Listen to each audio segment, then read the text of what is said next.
ಓಂ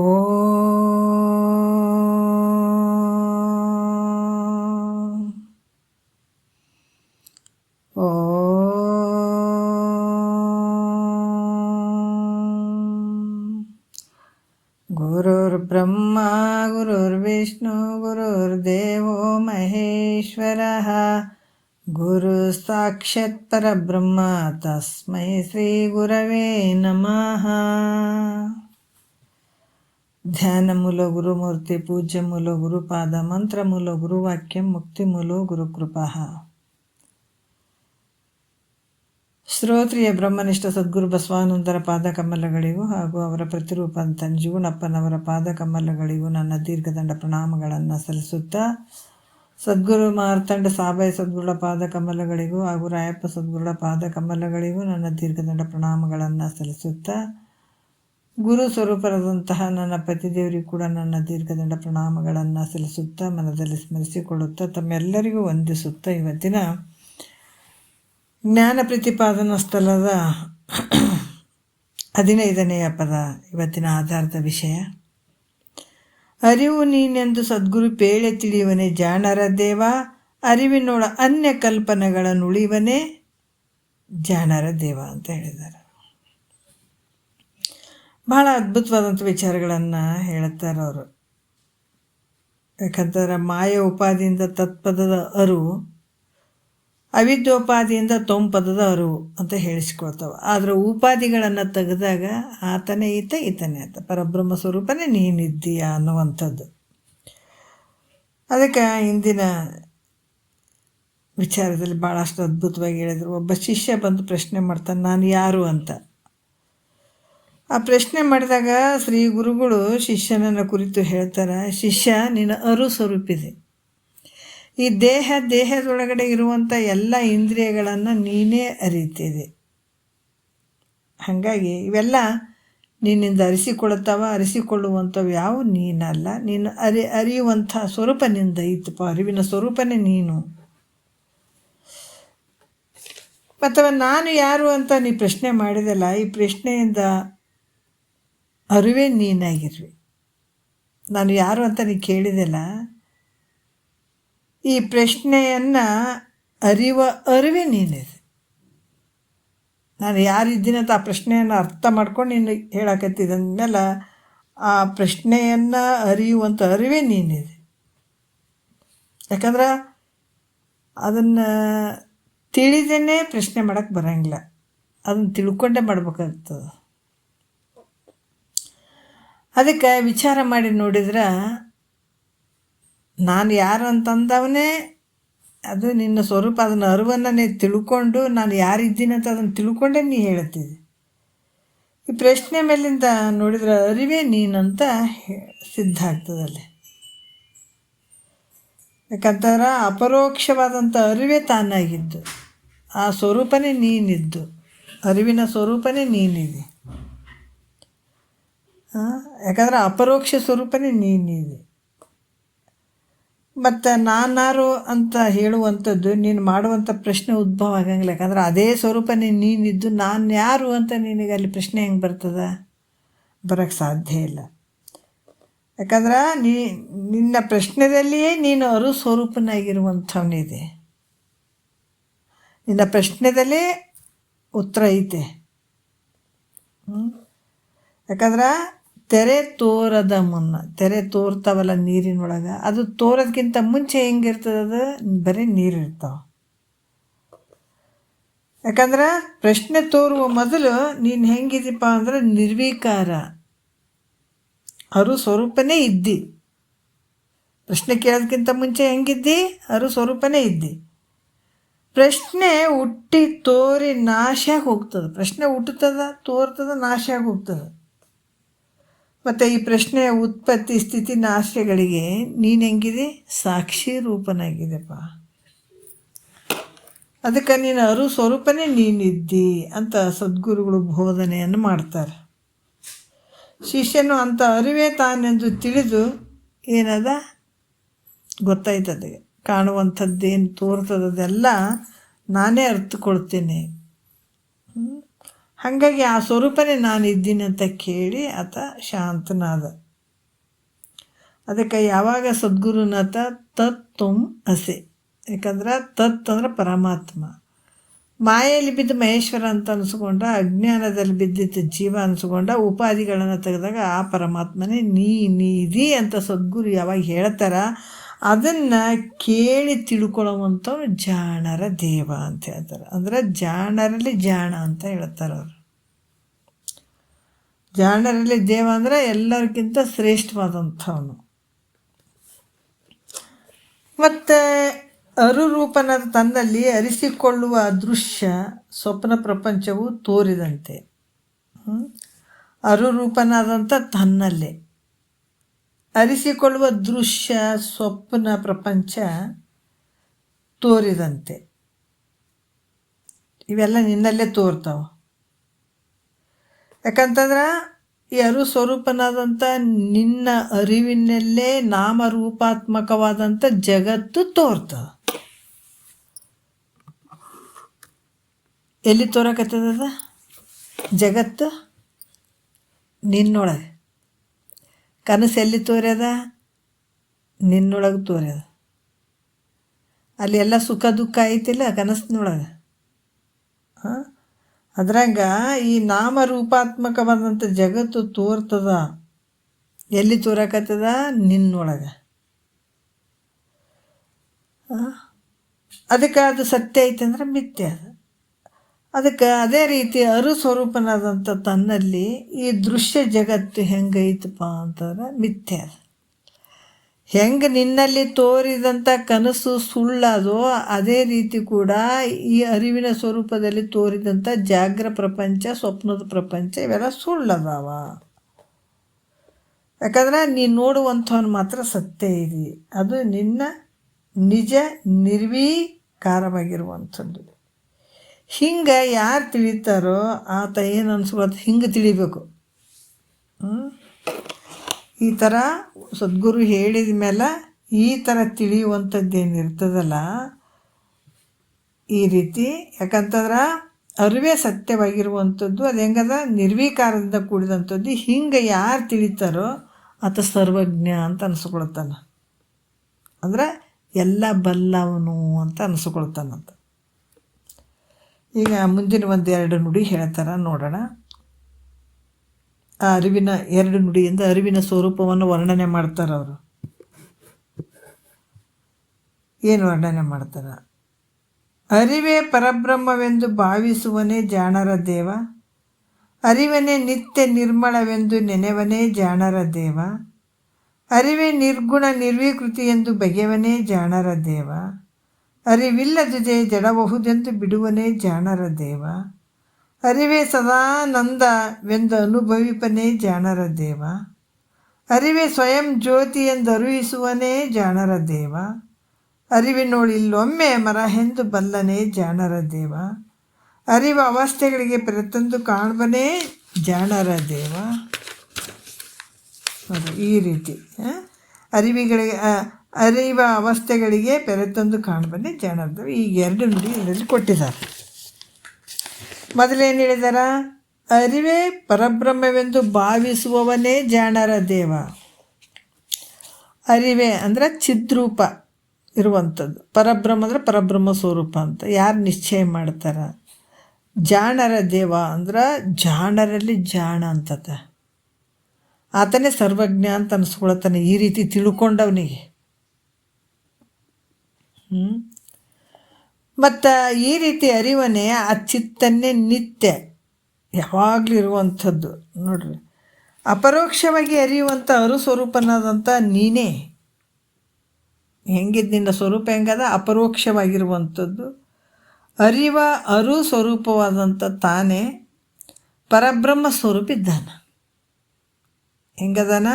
ಪರಬ್ರಹ್ಮ ಸ್ವರೂಪ ಇದ್ದಾನೆ. ಜಗತ್ಕಾರಣವಾಗಿ ಬ್ರಹ್ಮವೆಂದು, ಜಗತ್ತಿಗೆ ಕಾರಣ ಆಗಿರುವಂಥ ಬ್ರಹ್ಮ ಅಂತ ಹೇಳಿ ಪರೋಕ್ಷವಾಗಿ ಕೆಲವು ಶ್ರುತಿಗಳು ಹೇಳ್ತಾವೆ. ಪರೋಕ್ಷವಾಗಿ ಶ್ರುತಿಗಳು ಹೇಳ್ತಾವೆ. ಆದ್ರೆ ಆ ಬ್ರಹ್ಮವೇ ಈ ಶರೀರದಲ್ಲಿ ಅಪರೋಕ್ಷವಾಗಿರುತ್ತದೆ. ನೋಡ್ರಿ, ಕೆಲವರೆಲ್ಲ ಜಗತ್ತಿಗೆ ಕಾರಣ ಆಗಿರುವಂಥದ್ದು ಬ್ರಹ್ಮ ಅಂತ ಪರೋಕ್ಷವಾಗಿ ಕೆಲವು ಶ್ರುತಿಗಳು ಹೇಳ್ತಾವೆ. ಆದ್ರೆ ಇಲ್ಲೇನು ಹೇಳ್ತಾರೆ ಅವರು, ಇಲ್ಲಿ ಶ್ರುತಿಗಳು ಹೇಳ್ತಾ ಇದ್ದಾವ, ಈ ಬ್ರಹ್ಮವೇ ಈ ಜಾಗರಣದಲ್ಲಿ ಹೆಂಗದ, ಈ ಬ್ರಹ್ಮವೇ ಈ ಶರೀರದಲ್ಲಿ ಹೆಂಗದಂದ್ರೆ ಅಪರೋಕ್ಷವಾಗಿರುವಂಥದ್ದು ಐತಿ. ಅದಕ್ಕೆ ಪ್ರಜ್ಞಾನಂ ಬ್ರಹ್ಮ, ಆ ಅರಿವೇ ಬ್ರಹ್ಮ, ಈ ರೀತಿ ವಾಕ್ಯ ಐತೆ. ಅರಿವೇ ಬ್ರಹ್ಮ ಅಂತ ಕೂಡ ಹೇಳ್ತದೆ. ಅದು ವಿಶೇಷ ಅರಿವದು. ಅದು ಹೆಂಗದಂದ್ರೆ ನಮ್ಮೊಳಗೆ ತುಪ್ಪ ಇದ್ದಂಗೆ ಅದು. ಹಾಲಿನೊಳಗೆ ತುಪ್ಪ ಇಲ್ಲಂತೀರಿ ಅಂದ್ರೆ ಆದದು. ಅದು ಒಂದು ಕಡೆನೇ ನಾವೆಲ್ಲವನ್ನು ಸಾಮಾನುಗಳನ್ನು ನೋಡ್ರಿ, ಯಾಕಂದ್ರೆ ಬೇರೆ ಲೆಕ್ಕದಾಗ ತಿಳ್ಕೊಂಡ್ಬಿಡ್ತೀವಿ. ನಾವು ಮಾಡುವಂಥ ವ್ಯವಹಾರದಾಗ ಅರಿವು ಇರ್ತದಲ್ಲ, ಆ ಅರಿವಂತ ತಿಳ್ಕೊಂಡಿರ್ತೀವಿ. ಆದ್ರೆ ಈಗ ತುಪ್ಪದಾಗ ಈಗ ಹಾಲಿನೊಳಗೆ ತುಪ್ಪ ಇಲ್ಲ ಅಂತೀರೇನು ಅದು. ಮತ್ತು ಅದು ಬೇಗ ತೋರ್ತದೆ, ನಮ್ಗೆ ಕಾಣಿಸ್ತದೇನಂದ್ರೆ ಇಲ್ಲ, ಅದಕ್ಕೆ ಭಾಳಷ್ಟು ಪ್ರೊಸೆಸ್ ಮಾಡಬೇಕಾಗ್ತದೆ. ಇಲ್ಲಿ ಕೂಡ ಹೆಂಗಪ್ಪ ಅಂತಂದ್ರೆ ಹೇಳ್ತಾರೆ, ಭಾಳಷ್ಟು ವಿಚಾರಗಳನ್ನು ಹೇಳ್ತಾರೆ ಅವರು. ಹಾಲು ಕಾಯಿಸ್ಬೇಕು, ಹೆಪ್ಪಾಕಬೇಕು, ಮೊಸರು ಮಾಡಬೇಕು, ಬೆಣ್ಣೆ ತೆಗಿಬೇಕು, ಕಟ್ಟಿಬೇಕು, ಮಜ್ಜಿಗೆ ಮಾಡಬೇಕು, ಕಟ್ಟಿಬೇಕು, ಅವಾಗ ತುಪ್ಪ ಆಗ್ತದೆ. ಅದಕ್ಕೆ ಈ ಅರಿವು ಅನ್ನುವಂಥದ್ದು ಕೂಡ ನಿನ್ನೊಳಗೆ ಹಿಂಗೆ ಅದು. ಈ ಮಾಮೂಲಿ ನಾವೆಲ್ಲ ವ್ಯವಹಾರ ಮಾಡ್ತೀವಿ ಅಂದರೆ ಅದರ ಒಂದು ರೂಪವನ್ನು, ಪ್ರತಿರೂಪವನ್ನು ತೊಗೊಂಡು ವ್ಯವಹಾರ ಮಾಡ್ದಂಗೆ ಆಗ್ತದೆ. ಅದರ ನಿಜವಾದ ಅರಿವಿನ ಸ್ವರೂಪ ಅಂದ್ರೆ ಭಾಳಷ್ಟು ಅದು ತುಪ್ಪ ಇದ್ದಂಗೆ. ಅದು ಭಾಳಷ್ಟು ಪ್ರಯತ್ನಪಟ್ಟು ಅದನ್ನು ಪಡ್ಕೊಳ್ಬೇಕು, ಈ ಅರಿವು. ಮತ್ತು ಈ ಅರಿವು ಹೆಂಗದಪ್ಪ ಅಂದ್ರೆ ಅದು ನಿನ್ನ ಸ್ವರೂಪನೇ ಅದು ಇರುವಂಥದ್ದು. ಅಂಥ ಮಹಾವಾಕ್ಯವು ಅರಿವೇ ಬ್ರಹ್ಮ ಅಂತ ಹೇಳ್ತು. ನಿನ್ನಲ್ಲಿರುವಂಥದ್ದು ಅರಿವು ಏನು ಐತಲ್ಲ, ಅದೇ ಬ್ರಹ್ಮ ಅಂತ ಇಳಿಸ್ಕೊಳ್ತದೆ. ಈ ಅರಿವು ಹೆಂಗದಪ್ಪ ಅಂತಂದ್ರೆ ಈ ಬ್ರಹ್ಮಾದಿ ಪಿಪ್ಪಿಲಿಕ ಅಂದರೆ ಒಂದು ಇರಿವೆಯ ಪರ್ಯಂತರ, ಬ್ರಹ್ಮಾದಿಯಿಂದ ಹಿಡ್ಕೊಂಡು ಸಣ್ಣ ಇರಿವೆಯ ಪರ್ಯಂತರ ಸರ್ವ ಶರೀರಗಳಲ್ಲಿ ಅಡಗಿದಂಥದ್ದು ಅದು. ಎಲ್ಲ ಶರೀರಗಳಲ್ಲಿ ಅದು ಅರಿವು. ಯಾವ ಅರಿವು? ಬ್ರಹ್ಮ ವಿಷ್ಣು ಮಹೇಶ್ವರ ಅವ್ರನ್ನ ಹಿಡ್ಕೊಂಡು, ಅಲ್ಲಿಂದ ಹಿಡ್ಕೊಂಡು ನಮ್ಮ ಮನೆಯಾಗ ಸಣ್ಣ ಸಣ್ಣ ನರ್ಜುಗಳೇನು ಅದಾವ, ಸಣ್ಣ ಸಣ್ಣ ನರ್ಜುಗಳು, ಇರುವೆಗಳು ಏನು ಅದಾವ, ಅಲ್ಲಿಯ ಪರ್ಯಂತರ ಇದೇ ಅರಿವು ಎಲ್ಲ ಶರೀರಗಳಲ್ಲಿ ತುಂಬ್ಯದ. ಅರ್ಥ ಆಯ್ತಲ್ಲ? ಇಂಥ ವ್ಯಾಪಕ ರೂಪ ಬ್ರಹ್ಮವೇ ನಾನಂತ ಯಾರು ತಿಳಿತಾರೋ, ಯಾಕಂದ್ರೆ ಪರಮಾತ್ಮ ಒಂದೇ ಗುಡಿ ಒಳಗೆ ಅಲ್ಲಿ ಇಲ್ಲಿ ಕುಂತಾನಂತಂದ್ರೆ ಅದಕ್ಕೆ ಜಾಣ ಅಂತಾರೇನ? ಅದಕ್ಕೆ ಜಾಣ ಅನ್ನಂಗಿಲ್ಲ. ಯಾಕಂದ್ರೆ ಈ ಅರಿವು ಹೆಂಗದ, ಅರಿವಿನ ಪರಬ್ರಹ್ಮ ಸ್ವರೂಪ ಹೆಂಗದ, ಅರುರೂಪ ಪರಬ್ರಹ್ಮ ಸ್ವರೂಪ ಹೆಂಗದ, ವ್ಯಾಪಕ ಅದದು, ಎಲ್ಲ ಕಡೆ ತುಂಬ್ಯದ. ಆ ವ್ಯಾಪಕವಾಗಿರುವಂಥ, ಪರಿಪೂರ್ಣವಾಗಿರುವಂಥ, ಸತ್ಯವಾಗಿರುವಂಥ, ನಿತ್ಯವಾಗಿರುವಂಥ, ಆನಂದವಾಗಿರುವಂಥ ಆ ಸ್ವರೂಪವೇ ನಾನಂತ ಯಾರು ತಿಳಿತಾರೋ ಆತ ತಿಳಿದವರಲ್ಲಿ ಅಗ್ರಗಣ್ಯ ಅಂತ, ಅಷ್ಟು ಶ್ರೇಷ್ಠ ಅಂತ ನೋಡ್ರಿ ಅದು. ಅಷ್ಟು ಒಂದು ಶ್ರೇಷ್ಠ ಮಟ್ಟದಲ್ಲಿ ಇರುವಂಥವನು. ಆ ಅರಿವು ಹೆಂಗದಪ್ಪ ಅಂದರೆ ನಿತ್ಯ ಅದ, ನಿರ್ಮಲವಾಗಿರುವಂಥ ಇರುವಂಥದ್ದು. ಮತ್ತು ಈ ಅರಿವನ್ನೇ ಸಕಲ ಭಾವ ಅಭಾವಗಳನ್ನು ಎರಡನ್ನ ಅರಿತದೆ. ಇರುವಂಥದ್ದನ್ನು ಅರಿತದೆ, ಇರದೇ ಇರುವಂಥದ್ದು ಕೂಡ ಅರಿತದೆ. ಅದರಿಂದ ನಿತ್ಯ ಎಲ್ಲ ಅವಸ್ಥೆ ಭೂತಾದಿ ಕಾಲಗಳಲ್ಲಿ ಇರುವುದರಿಂದ ಯಾವಾಗಲೂ ನಿತ್ಯ ಇರುವಂಥದ್ದು. ಜಾಗ್ರ, ಸ್ವಪ್ನ, ಸುಸುಪ್ತಿ ಇವೆಲ್ಲ ಕಾಲಗಳಿದ್ದಕ್ಕೆ ವರ್ತಮಾನ ಕಾಲದಲ್ಲಿ, ಭೂತಕಾಲ, ಭವಿಷ್ಯತ್ ಕಾಲದಲ್ಲಿ ಕೂಡ ಇರುವುದರಿಂದ ಇದು ಹೆಂಗದ, ನಿತ್ಯವಾಗಿರುವಂಥದ್ದು ಐತೆ. ಅರಿವು ಒಂದು ವೇಳೆ ಇಲ್ದಿದ್ರೆ ಏನಾಗ್ತಿತ್ತು, ಭಾಳಷ್ಟು ಒಂದು ಕಷ್ಟ ಆಗಿರೋದು. ಅದಕ್ಕಿಲ್ಲಿ ಸರ್ವವು ಏನು ಶೂನ್ಯ ಆಗಿಬಿಡ್ತಿತ್ತು. ಹಾಗಿಲ್ಲ, ಕಿಂತ ಅರಿವು ಇದ್ದೇ ಇದೆ. ಅರಿವು ಯಾವಾಗಲೂ ಇರುವಂಥದ್ದು.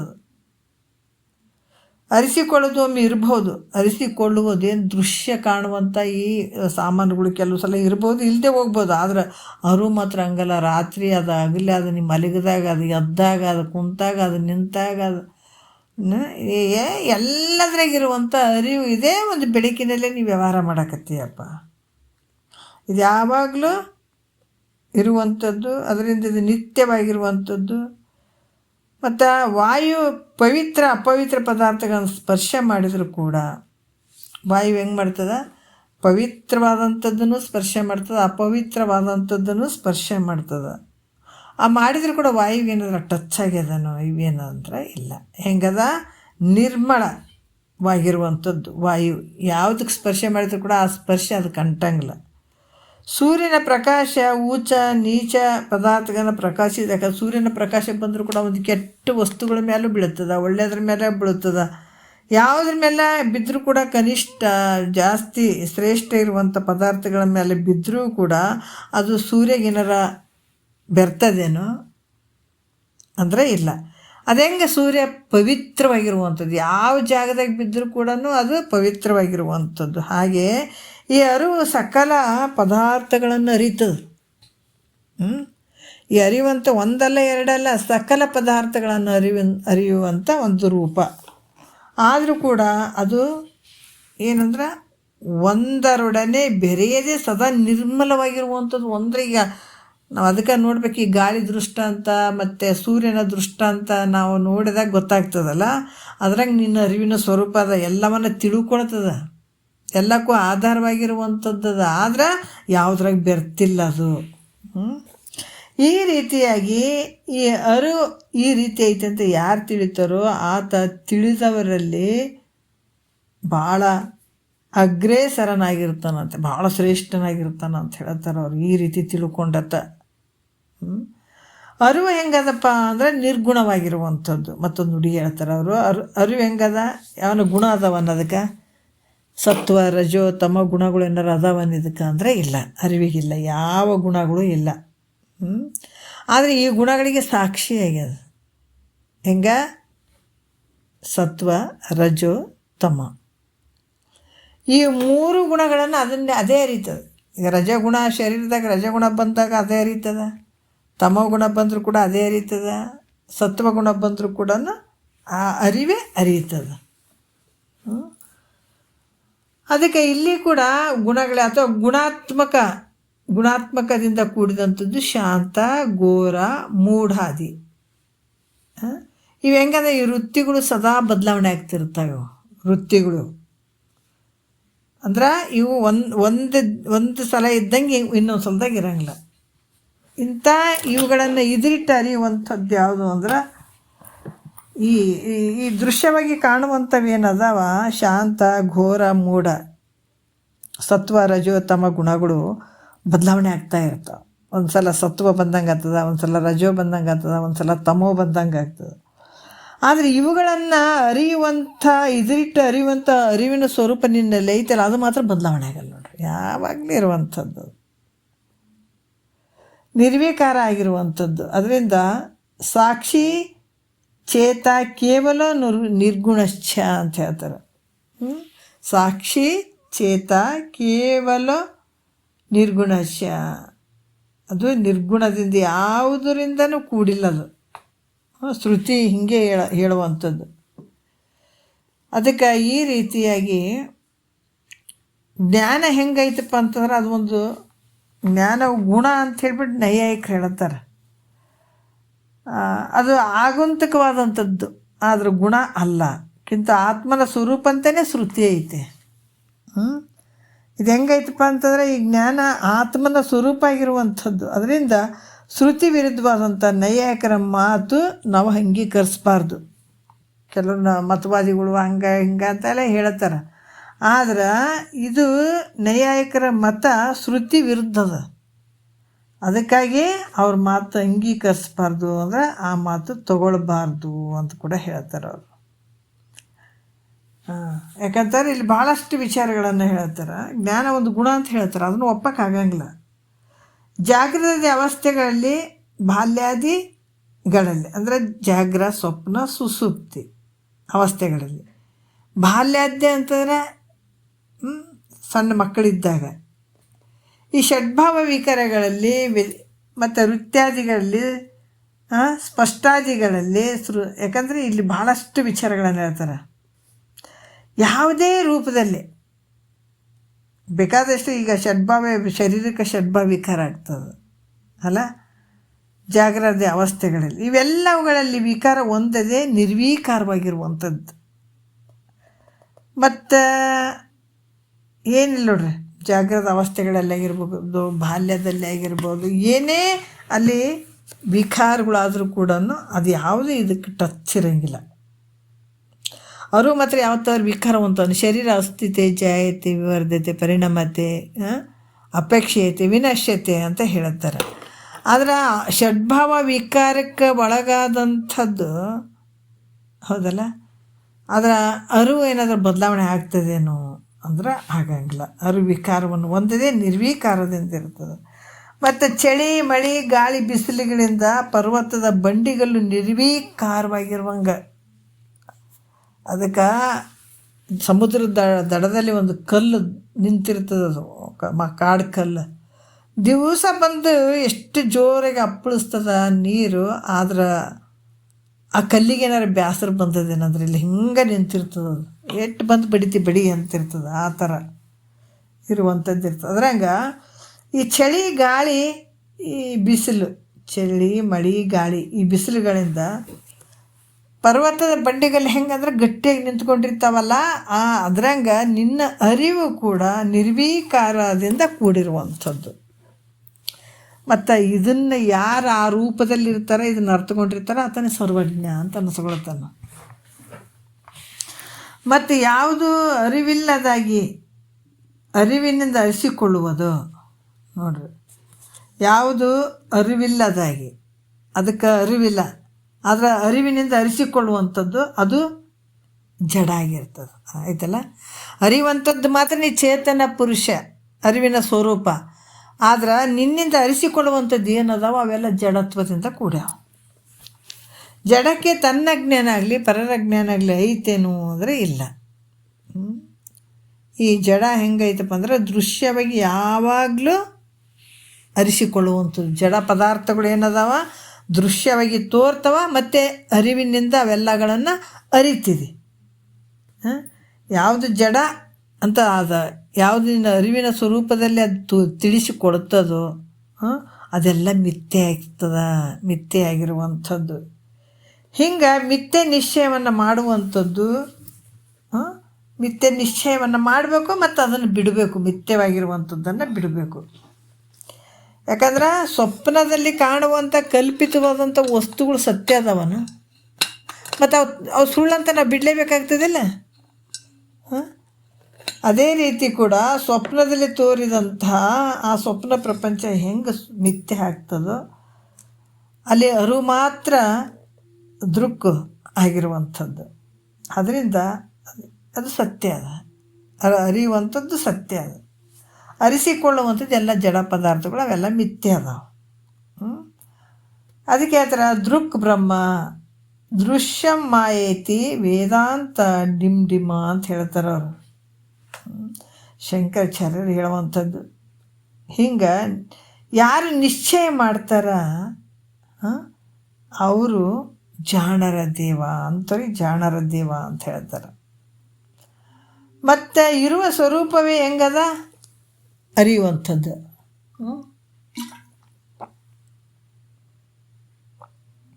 ಇರುವ ಸ್ವರೂಪವೇ ಅರಿಯುವುದಾಗಿದೆ. ಮತ್ತು ಆ ಅರಿದ ಚಿದ್ರೂಪ ಏನಿರ್ತದೆ ಅದು ಸದಾ ಆನಂದವಾಗಿರುವಂಥದ್ದು.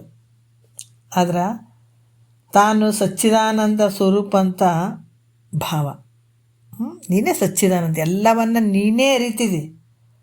ಅದಕ್ಕೆ ಪ್ರಜ್ಞಾನಂ ಆನಂದಂ ಬ್ರಹ್ಮ ಅಂತ ಕೂಡ ಹೇಳ್ತಾರೆ ಶ್ರುತಿ. ಅಂದ್ರೆ ಆ ಅರಿವೇ ಆನಂದ ರೂಪವಾಗಿರುವಂಥದ್ದು. ಆನಂದ ಅಂದರೆ ಏನು?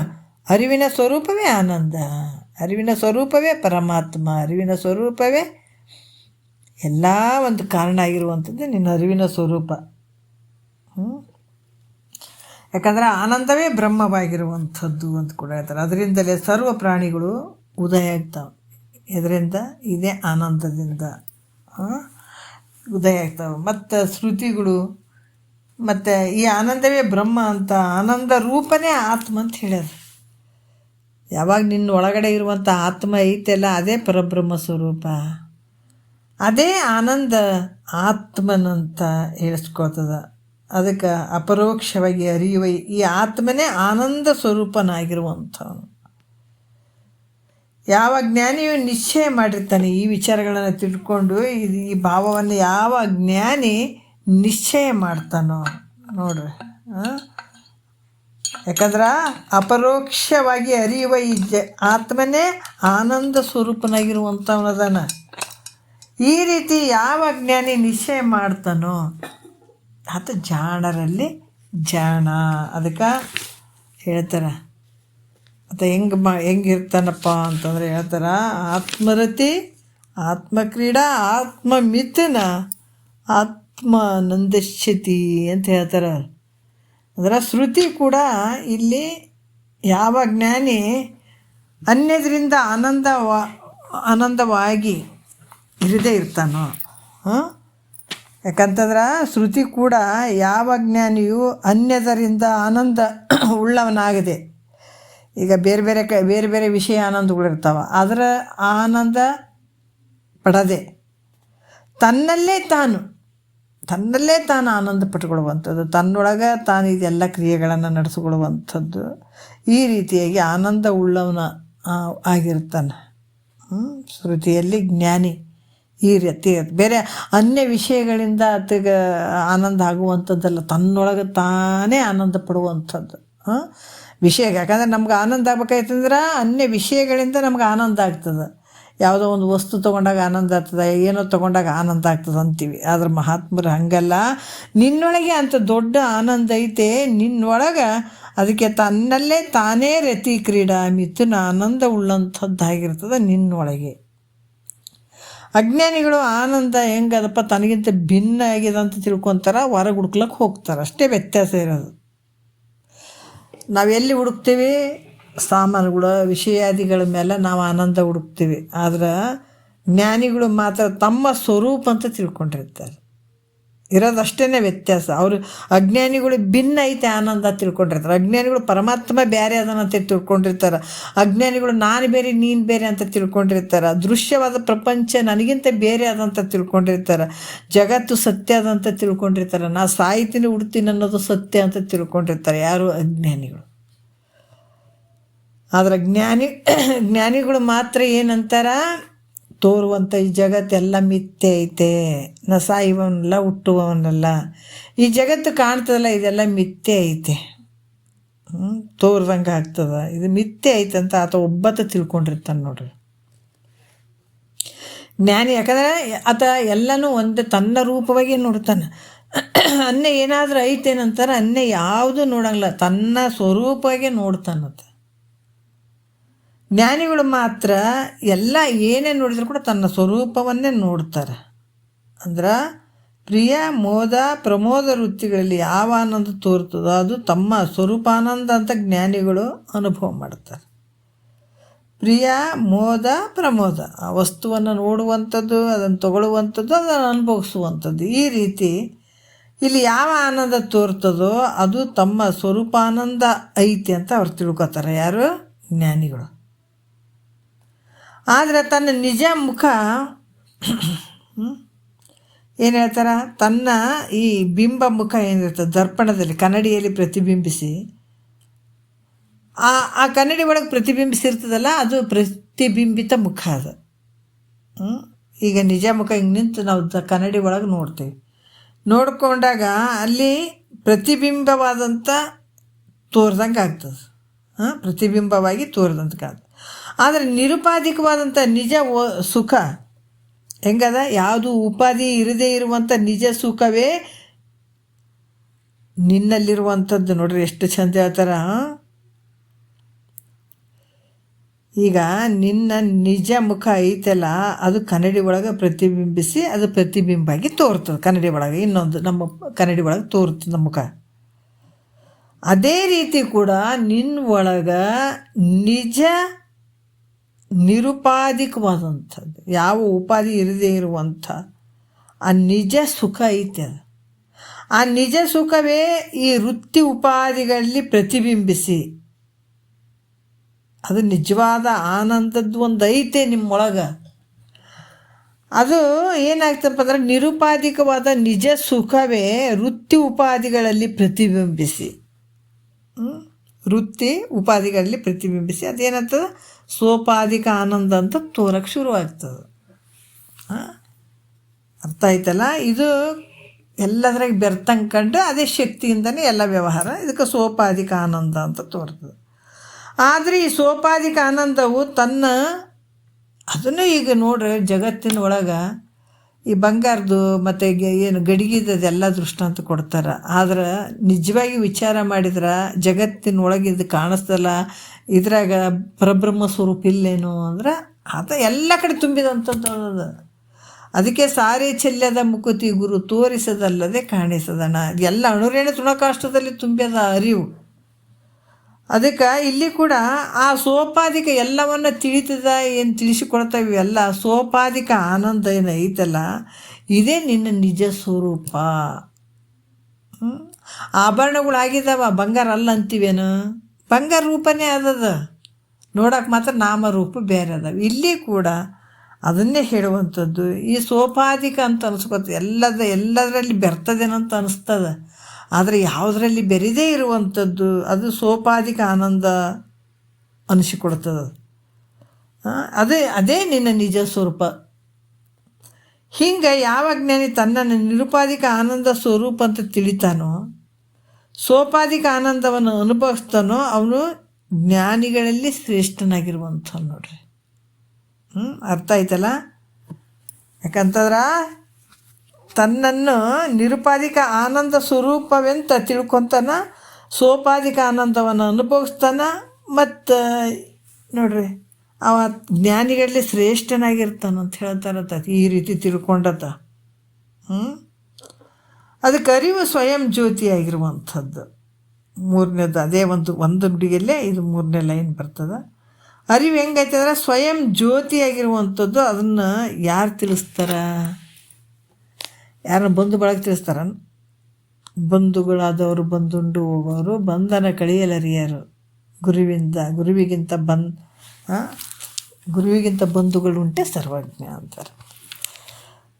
ಅದಕ್ಕೆ ಇಲ್ಲಿ ಕೂಡ ಏನು ಹೇಳ್ತಾರ, ಅರಿವು ಹೆಂಗೈತಪ್ಪ ಅಂತಂದ್ರೆ ಈ ಸೋಪಾಧಿಕ ಆನಂದ ಕಾಣುವಂಥದ್ದು ಎಲ್ಲನೂ ನನ್ನ ಸ್ವರೂಪ ಅದಂತ ಯಾರು ಇದನ್ನು ತಿಳ್ಕೊಂಡು ಅದು ಖುಷಿಯಿಂದ ಅನುಭವಿಸ್ತಾರೋ ಅವರು ಎಲ್ಲದ್ರಾಗ ಸರ್ವಶ್ರೇಷ್ಠರಂಥವ್ರು. ಈ ರೀತಿ ಮತ್ತು ಅರಿವು ಸ್ವಯಂ ಜ್ಯೋತಿಯಾಗಿರ್ತದಂತ ಯಾರು ತಿಳಿಸ್ತಾರೆ ಇದು? ಅದಕ್ಕೆ ಆ ತಾಕತ್ತು ಬೇಕು ರೀ ಸದ್ಗುರುವಿಗೆ ಹೇಳೋಕೆ. ಇದು ಸುಮ್ಮನೆ ಎಲ್ಲರಿಗೂ ಆಗಂಗಿಲ್ಲ. ಅದಕ್ಕೆ ನೀನು ಆ ಪರಬ್ರಹ್ಮ ಸ್ವರೂಪನೇ ನೀನಿದೆ ಅಂತ, ಜ್ಯೋತಿ ಸ್ವರೂಪನೇ ನೀನಿದೆ ಅಂತ ತಿಳಿಸಿಕೊಡುವಂಥ ತಾಕತ್ತು ಸದ್ಗುರುಗಳ ಹತ್ರ ಇರಬೇಕು. ಅದಕ್ಕೆ ಅರಿವು ಸ್ವಯಂ ಜ್ಯೋತಿಯಾಗಿರ್ತದಂತ ಯಾರು ತಿಳಿಸ್ತಾರೆ ಅವರು ಬಲ್ಲವರಲ್ಲಿ ಬಲ್ಲವ ಅಂತ ನೋಡ್ರಿ. ಅಂದ್ರೆ ತಿಳಿದಂಥವರಲ್ಲಿ ತಿಳಿದಂಥ ಯಾವ ಅರಿವು ಆನಂದ ಸ್ವರೂಪ ಆಗಿರ್ತದೋ ಅದೇ ಸ್ವಯಂ ಜ್ಯೋತಿ ನೋಡ್ರಿ. ನಮ್ಮೊಳಗಡೆ ಇರುವಂಥ ಅರಿವು ಬೇರೆ ಎಲ್ಲಿ ಹುಡ್ಕಕ್ಕೆ ಹೋಗಂಗಿಲ್ಲ. ಹುಡುಕಿ ಸಾಕಾಗಿ ಬ್ಯಾಸತ್ತು ಬಂದು ಕುಂತೀವಿ. ಹೆಂಗೆ ಕಸ್ತೂರಿ ಮೃಗ ಎಲ್ಲೋ ವಾಸನೆ ಬರ್ತಂತ ತಿರುಗಿ ಅದಕ್ಕೆ ಅದರ ಕುರುಡು ನಾಯಿ ಸಂತೆಗೆ ಬಂದಂತೆ ಅದು ಯಾಕೋ ಬಂತು, ಕುರುಡು ನಾಯಿ ಸಂತೆಗೆ ಬಂದಂತೆ. ಏನು ಹೇಳ್ತಾರೆ, ಎಷ್ಟು ಅದ್ಭುತವಾಗೈತೆ. ಕುರುಡು ನಾಯಿ ಹ್ಯಾಕ್ ಸಂತಿಗೆ ಬಂದು ಗೊತ್ತಿಲ್ಲ ಅದಕ್ಕೆ. ಬರದಿ ಅಂಗಡಿ ಒಕ್ಕೀತಂತೆ ತಿರುಗಿ ದೊಣ್ಣೆಯಲ್ಲಿ ಇಕ್ಕಿದರಂತೆ ನೋಡ್ರಿ, ಇದ್ರಾಗ ಬರ್ತದೆ. ನಾನಾ ಜನ್ಮ ವ್ಯತ್ತೀತಂತೆ ಕಾನನ ತಿರುಗೀತಂತೆ. ಭಾಳಷ್ಟು ಯಾರು ದಾಸರು ಭಾಳ ಚಂದ ಬರೆದಿದ್ದಾರೆ. ಎಲ್ಲಿ ಹೊರಗೆ ತಿರುಗಿ ಜನ್ಮಾಂತರ ತಿರುಗಿ ಬಳಲಿ ಬೆಂಡಾಗಿ ಗುರುಪಾದಕ್ಕೆ ಬಂದು ಕುಂತಂಗಾಗ್ಯದ. ಈ ಎಲ್ಲೈತಪ್ಪ ಅಂತೇಳಿ. ಅದಕ್ಕೆ ಮಹಾತ್ಮರು ಹೇಳ್ತಾರ, ಅದು ಕಸ್ತೂರಿ ಮೃಗ ಎಲ್ಲ ಕಡೆ ತಿರುಗಿತು ಬಂದು ಸುಸ್ತಾಗಿ ಒಂದು ಕಡೆ ಕೂತ್ಕೊಂತು. ಅಲ್ಲಿ ಬರಾಕತ್ತಿತ್ತು ವಾಸನೆ, ಎಲ್ಲಿ ಬರಾಕತ್ತದ ಅಂತ ನೋಡ್ಕೊಂತು ತನ್ನ ನಾಭಿ ಗಡ್ಡಿ ಒಳಗಡೆಯಿಂದನೇ ಅದು ಏನು ಬರ್ತದ, ವಾಸನೆ ಬರ್ತಿರ್ತದೆ. ಅದ್ರಂಗ ಇಲ್ಲಿ ಕೂಡ ಎಲ್ಲಿ ಅಲ್ಲಿ ಜ್ಯೋತಿರ್ಲಿಂಗ, ಇಲ್ಲಿ ಜ್ಯೋತಿರ್ಲಿಂಗ, ಆ ದೇವ್ರು ಅಲ್ಲಿ, ಈ ದೇವ್ರು ಇಲ್ಲಿ, ಬೇಸರ ಬರಂಗಿಲ್ಲ ನಿನಗೆ ತಿರುಗಿ ತಿರುಗಿ ತಿರುಗಿ. ಇಷ್ಟು ಮಹಾತ್ಮರು ಇಲ್ಲವೇ ಇಲ್ಲಪ್ಪ. ಅರಿವಿನ ಸ್ವರೂಪ ಅದ, ಇದೇ ಪ್ರತಿಬಿಂಬಿತ ತೋರ್ತದೆ ಎಲ್ಲ ಕಡೆ. ನಿನ್ನ ಒಳಗಡೆ ಇರುವಂಥ ಅರಿವು ಏನು ಮಾಡ್ತಂದ್ರೆ ಎಲ್ಲ ಕಡೆ ಅದೇ ರೂಪ ತೋರ್ತದ. ನೀ ಮಾತ್ರ ಏನು ಮಾಡ್ತಿದೆ, ಅಲ್ಲಿ ದೇವ್ರದಾನೆ, ಇಲ್ಲಿ ದೇವ್ರದಾನೆ ಬಿಟ್ಟರೆ ಏನು ಮಾಡಿಬಿಡ್ತಾನೆ, ನಿನ್ನ ಶಿಕ್ಷೆ ಕೊಟ್ಟು ಅಂತ ಗಡ ನಡ್ಕಂತ ನೀ ಜೀವನ ಮಾಡ್ಕೊತ ಕುಂತಿದೆ. ಅದಕ್ಕೆ ಮಹಾತ್ಮರು ಹೇಳ್ತಾರ, ಅರಿವು ಆನಂದ ಸ್ವರೂಪ ಆಗಿರುವಂಥದ್ದು, ಅದು ಸ್ವಯಂ ಜ್ಯೋತಿ ಅಂದರೆ ಪ್ರಕಾಶಮಾನವಾಗಿರುವಂಥ ಸ್ವಯಂ ಜ್ಯೋತಿ. ಅದು ಅರು ಅಂದ್ರೆ ಸ್ವಯಂ ಜ್ಯೋತಿ ಇರುವಂಥದ್ದು. ಅದಕ್ಕೆ ಇಲ್ಲಿ ಕೂಡ ಹೇಳ್ತಾರ, ಈ ಬೇರೆ ಏನಾರು ಇದಕ್ಕೆ ಬೇಕನ್ನು ನೋಡಕ್ಕೆ, ಸೂರ್ಯನ ಬೆಳಕು, ಚಂದ್ರನ ಬೆಳಕು, ಅಥವಾ ಬೆಂಕಿದು ಬೆಳಕು, ಇವೆಲ್ಲ ಏನಾರ ಬೇಕಾಗ್ತದನು ಅಂದ್ರೆ ಯಾರ ಅಪೇಕ್ಷೆ, ಅನ್ಯ ಪ್ರಕಾಶತೆಗಳ ಅಪೇಕ್ಷೆ ಐತೇನು ಇದಕ್ಕೆ ಪಡ್ಕೊಳ್ಬೇಕಂತ?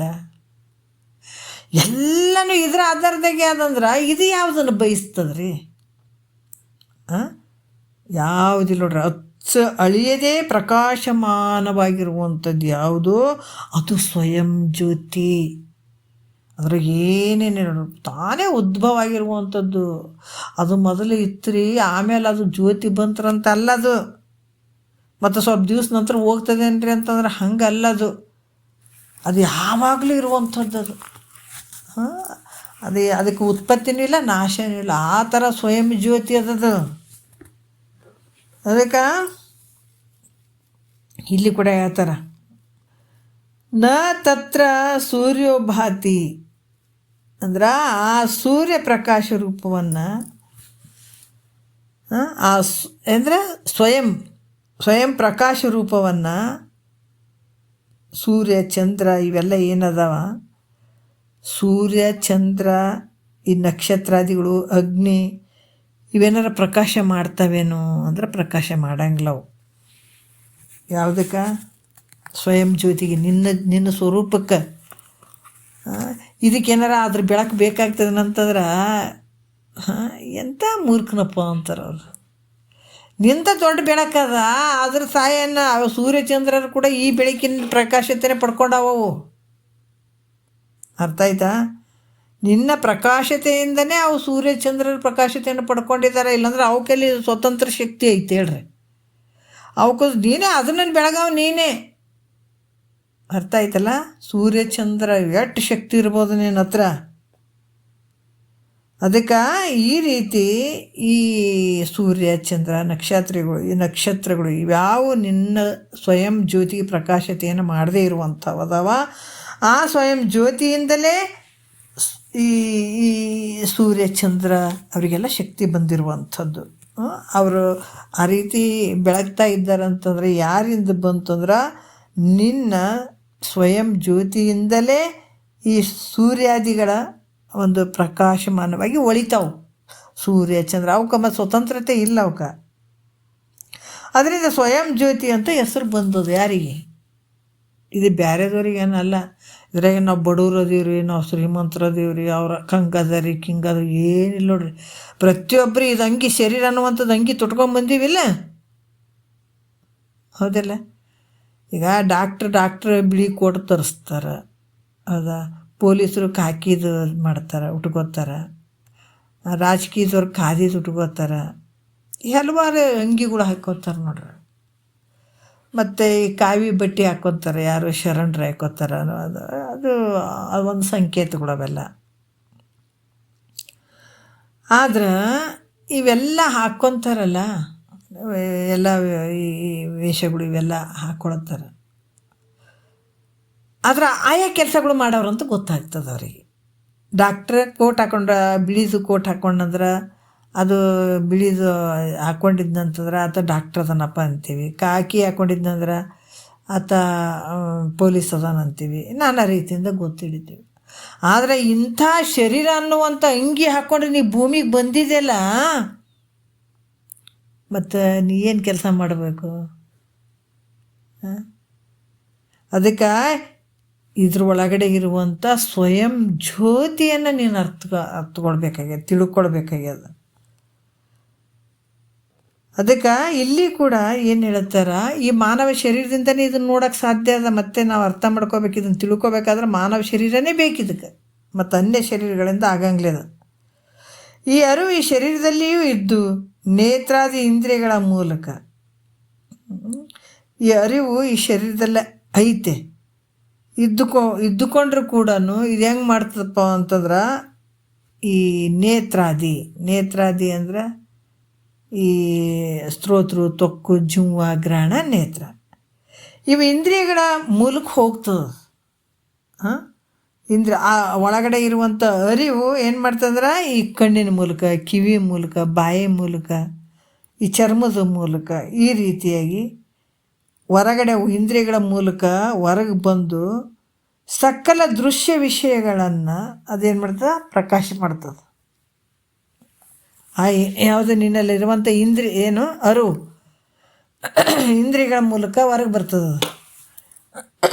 ಬಂದು ಎಲ್ಲ ದೃಶ್ಯವಾಗಿರುವಂಥ ವಿಷಯಗಳನ್ನೆಲ್ಲವನ್ನು ಪ್ರಕಾಶ ಮಾಡ್ತದೆ. ಎಲ್ಲ ನೋಡ್ತೀವಿಲ್ಲ, ಹಿಂಗೆ ನೋಡ್ತೀವಿ, ಪ್ರತಿಯೊಂದು ವಿಷಯಗಳನ್ನ ನಾವೇ ತಿಳ್ಕೊತೀವಿ. ಅದಕ್ಕೆ ಎಲ್ಲವನ್ನು ಪ್ರಕಾಶ ಮಾಡುವುದು ಇದು ಹೆಂಗೈತಪ್ಪ ಅಂದ್ರೆ, ಈ ಶರೀರ ಅಪರೋಕ್ಷ ಜ್ಞಾನ ಆಗಿರುವಂಥದ್ದು. ಯಾರನ್ನ ಹಾಕ್ಯಾರೇನು ಅಂದರೆ ಇಲ್ಲ, ಸ್ವಯಂ ಇರುವಂಥ ಅರಿವಿನಿಂದ. ಅದಕ್ಕೆ ನೀವು ದೊಡ್ಡ ಶ್ರೀಮಂತ ಇಲ್ರಿ, ನಾವು ಬಡವ್ರು ಅದೇವ್ರಿ, ನಾವು ಅಕ್ಕಂಗೆ ಅದೇವ್ರಿ, ಹಿಂಗೆ ಅಲ್ಪ ದೊಡ್ಡ ಶ್ರೀಮಂತ. ಯಾಕೆ ದೊಡ್ಡ ಶ್ರೀಮಂತ ಅಂದ್ರೆ, ಬೇರೆ ಶರೀರಕ್ಕೆ ಬಂದಂಥ ಜೀವಿಗಳಿಗೆ ಇಂಥ ಅರಿವಿನ ಸ್ವರೂಪ ತಿಳ್ಕೊಳಕ್ಕೆ ಸಾಧ್ಯ ಇಲ್ಲ. ಆದರೆ ನೀ ಎಷ್ಟು ದೊಡ್ಡ ಶ್ರೀಮಂತ, ಈ ಶರೀರವೇ ಒಂದು ದೊಡ್ಡ ಆಸ್ತಿ ಇದು. ಯಾಕಂದರೆ ಇಂಥದ್ರಿಂದನೇ ಅಂಥದನ್ನು ತಿಳ್ಕೊಳ್ಬೇಕಾಗ್ಯದಲ್ಲ. ಸ್ವಯಂ ಜ್ಯೋತಿ ಯಾವಾಗಲಿರುವಂಥ ಅರಿವಿನ ಸ್ವರೂಪ ತಿಳ್ಕೊಳ್ಬೇಕಾಗ್ಯದಲ್ಲ. ಯಾವುದರಿಂದ? ಈ ಶರೀರದಿಂದ. ಅದಕ್ಕೆ ಅದು ಹೆಂಗೈತಪ್ಪ ಅಂತಂದ್ರೆ, ಅಪರೋಕ್ಷವಾಗಿರುವಂಥ ಸ್ವಯಂ ಜ್ಯೋತಿ ಆಗಿರುವಂಥದ್ದು. ಇಂಥ ಸ್ವಯಂ ಜ್ಯೋತಿ ಸ್ವರೂಪನೇ ನೀನಿರುವಿ ನೋಡ್ರಿ. ಇಂಥ ಸ್ವಯಂ ಜ್ಯೋತಿ ಸ್ವರೂಪನೇ ಎಷ್ಟು ಅದ್ಭುತ ಹೇಳುತ್ತಾರಲ್ಲ. ಬ್ರಹ್ಮಾಂಡ ಮತ್ತು ಪಿಂಡಾಂಡ,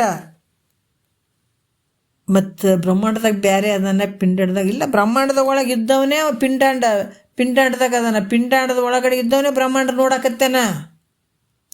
ಮತ್ತು ಒಳಗೆ ಒಬ್ಬ ಬೇರೆ ಅದನ್ರಿ, ಜಗತ್ತಿನ ಒಬ್ಬ ಬೇರೆ ಅದನಂತ್ರೇನ? ಒಳಗಿದ್ದವನೇ ಹೊರಗೆ ಅರಿತಾನ, ಹೊರಗಿದ್ದವನೇ ಒಳಗೆ ಅರಿತಾನ. ಅಖಂಡ ರೂಪನಾಗಿ ಪ್ರಕಾಶ ಮಾಡುವ ಸ್ವಯಂ ಜ್ಯೋತಿ ಸ್ವರೂಪನೇ ನೀನಿದೆಯಪ್ಪ. ಎರಡನ್ನ ಅರಿತಿದೆ. ಬ್ರಹ್ಮಾಂಡ ಮತ್ತು ಪಿಂಡಾಂಡ ಇವೆರಡೂಗಳಲ್ಲಿ ಅಖಂಡ ರೂಪವಾಗಿ ಪ್ರಕಾಶ ಮಾಡುವ ಜ್ಯೋತಿ ಸ್ವರೂಪನೇ ನೀನಿದೆ. ಇಲ್ಲಿ ಅನ್ಯ ಇಲ್ಲ. ಬ್ರಹ್ಮಾಂಡನೂ ಅನ್ಯ ಅಲ್ಲ, ಈ ಶರೀರನೂ ಅನ್ಯ ಅಲ್ಲ. ಅದಕ್ಕೆ ಈ ರೀತಿಯಾಗಿ ಸ್ವಯಂ ಸ್ವರೂಪನೇ ನೀನಿದ್ದೆ ಅಂತ ಯಾರು ಉಪದೇಶವನ್ನು ಮಾಡ್ತಾರೋ ಆತ ಜಾಣರ ದೇವ ಅಂತ ಹೇಳ್ತಾರೆ.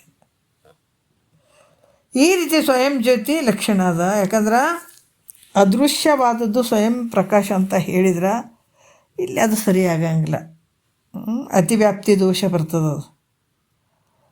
ಯಾಕಂತಂದ್ರೆ ಅದಕ್ಕೆ ಇದು ಹೆಂಗದಪ್ಪ ಅಂದ್ರೆ, ಸ್ವಯಂ ಜ್ಯೋತಿ ಲಕ್ಷಣ ಐತಪ್ಪ. ಇದು ಅದೃಶ್ಯವಾದದ್ದು ಸ್ವಯಂ ಪ್ರಕಾಶ ಅಂತ ಹೇಳಿದ್ರೆ ಇಲ್ಲಿ ಜಗತ್ತಿನಲ್ಲಿ ಅತಿವ್ಯಾಪ್ತಿ ದೋಷ ಬರ್ತದೆ. ಅದು ಯಾಕಂದ್ರೆ ಅದೃಶ್ಯವಾದದ್ದು ಭಾಳಷ್ಟು ಅದೃಶ್ಯವಾಗಿ ಅವು ಇರ್ತಾವೆ.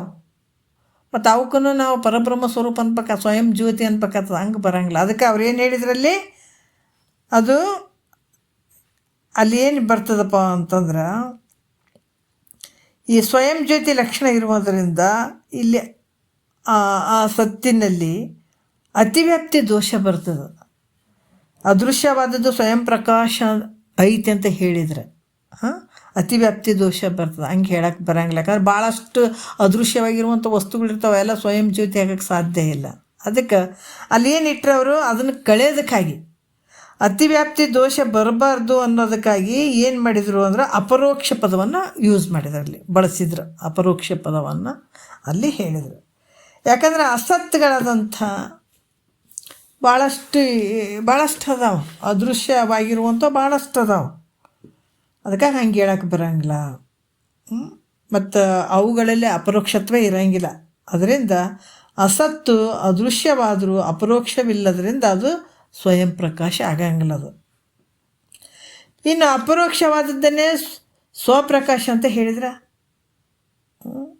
ಯಾಕಂದ್ರೆ ಅಪರೋಕ್ಷ ನಮಗೆ ಆಗ್ಯದಪ್ಪ, ಅದೇ ಒಂದು ಸ್ವಪ್ರಕಾಶ ಅಂತ ಹೇಳಿದ್ರೆ ಈ ಘಟಪಟಾದಿಗಳು ಅಪರೋಕ್ಷಗಳು ಆಗಿರುವಂಥವು ಅದಾವು. ಯಾಕಂದ್ರೆ ಇವುಗಳಲ್ಲಿ ಸ್ವಪ್ರಕಾಶ ಲಕ್ಷಣ ಅಲ್ಲಿ ಏನಾಗ್ತದೆ ಇರುವುದರಿಂದ ಅಲ್ಲಿ ಕೂಡ ಅತಿವ್ಯಾಪ್ತಿ ದೋಷ ಬರ್ತದೆ. ಅದಕ್ಕೆ ಇಲ್ಲಿ ಕೂಡ ಈ ದೋಷವನ್ನು ಕಳೆಯೋದಕ್ಕಾಗಿ ಅದೃಶ್ಯವಿರಬೇಕಂತ ಹೇಳಿದ್ದಾರೆ ಅವರು. ಈ ದೋಷವನ್ನು ಯಾಕಂತಂದ್ರೆ ಘಟಪಟಾದಿಗಳಲ್ಲಿ ಅಪರೋಕ್ಷವಾಗಿದ್ದರೂ ಅದೃಶ್ಯವಿಲ್ಲ. ಅಲ್ಲಿ ಅದೃಶ್ಯ ಐತೆ ಅನ್ನೋದ್ರೆ ಇಲ್ಲಕ್ಕಿಂತ ದೃಶ್ಯ ಆಗಿರುವಂಥದ್ದಲ್ಲಿ ಇಲ್ಲಪ್ಪ ಅವು ಘಟಪಟಾದಿಗಳು ಇಲ್ಲ ಅಂತ ಅನ್ನೋಕ್ಕಾಗಲ್ಲ. ಯಾಕಂದ್ರೆ ತೋರ್ತಾವೆ, ನಮ್ಮ ಕಣ್ಣಿಗೆ ಕಾಣಕತ್ತಾವ, ಹಂಗಾಗಿ ಅದೃಶ್ಯ. ಅದರಿಂದ ಅಪರೋಕ್ಷವಾಗುವಂಥ ಘಟಾದಿಗಳು ಸ್ವಪ್ರಕಾಶಗಳು ಅಲ್ಲ ಅಂತ ಭಾಳ ಅದ್ಭುತವಾಗಿ ಹೇಳ್ತಾರೆ. ಇದನ್ನೇ ಹಿಡ್ಕೊಂಡು ನಾವು ಮತ್ತೆ ಭಾಳಷ್ಟು ವಿಚಾರಗಳನ್ನು ಹೇಳುತ್ತಾರೆ ಅವರು. ಇದನ್ನೇ ಹಿಡ್ಕೊಂಡು ನಾವು ಮತ್ತೆ ನಾಳೆ ಮಾತಾಡೋಣ. ಒಂದೆರಡು ಮತ್ತು ಗುರುಗಳ ಪಾದಕ್ಕೆ ಅರ್ಪಿಸಿ ಹರವು.